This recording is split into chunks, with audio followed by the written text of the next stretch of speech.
Good evening, everybody. Pastor Michael coming to you again on a Wednesday night. I hope you've had a good day, albeit a cool one where we live here in central Minnesota. But trust I'm finding you well on this Wednesday night. I've been reflecting a lot lately on the stress that this has been putting on different people in different ways. Some of us have had to figure out ways to work really hard, and this has been an added burden to a lot of people. How to do our work differently, how to teach our kids differently from home. Teachers have been learning how to do their work differently. I happen to live with a teacher, and I know the stress and the burden that some of these challenges of having to stay at home and having to learn to teach from home have put on her. I know it personally as a pastor, some of the challenges that have been put on me to figure out how to do this job differently and to communicate in a different way. And I know I'm not alone in that. There's been much of that that's gone on in the last little while, and that can cause us to worry and have a lot of anxiety about a lot of things. And at the same time, it's caused a lot of blessing. I've heard from numerous people who have been grateful for the way that we've been able to reach out and communicate. My wife has heard from students and families who appreciate the work that's going on. Everybody understands that this is difficult and challenging and not easy, and that there's a lot of burden. Some people have a financial burden placed on them right now, as a reduction in hours. Some of us have the burden of having an increase in hours and an increase in work as a result of this. So we're all being burdened in this in our own way. Some are burdened by loneliness and not being able to get at the resources and the things they need. Some of us are burdened by needing a haircut, like myself. You know, there's just a number of ways in which we feel burdened right now, and all of us probably a little bit differently. And I was reminded in reflecting on that and thinking about where to put those burdens.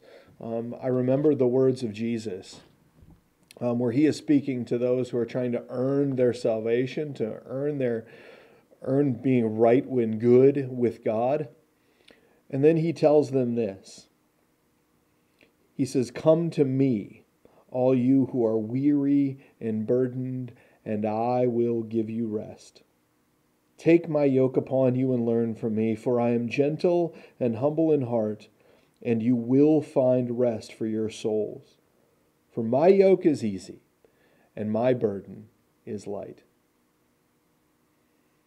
And I think that's a good reminder for us that amidst all the burdens and the trials that we're facing right now, amidst the extra pressure that many of us feel, that we can continue to place our burdens on our faith in Jesus Christ. The one who can and will and does bear them, and the one provides us hope in the midst of them.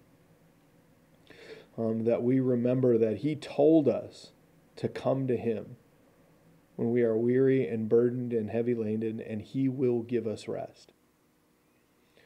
And so as you prepare to put down the burdens of your day or your week, this week of your Wednesday, I hope that you'll spend just a few moments before you go to bed or before you put the kids to bed tonight to ask the Lord to take your burdens and to genuinely put them on him, the one who can and does bear them on our behalf and holds us up and sustains us in the midst of our burdens. Not that he necessarily takes them away always, but he does help us to stand up under them and to endure and to bear with them, because he takes them up on our behalf, because he is God. And so that's my hope and my prayer for you on this Wednesday night, that you will take your burdens and give them over to Jesus, who will take care of them. For his yoke is easy and his burden is light, and in him you will find rest for your soul. And so on this Wednesday night, may the Lord bless you and keep you. May the Lord make his face to shine on you and be gracious to you. May the Lord turn his face toward you and give you his bearing peace. Amen. Good night, and God bless you.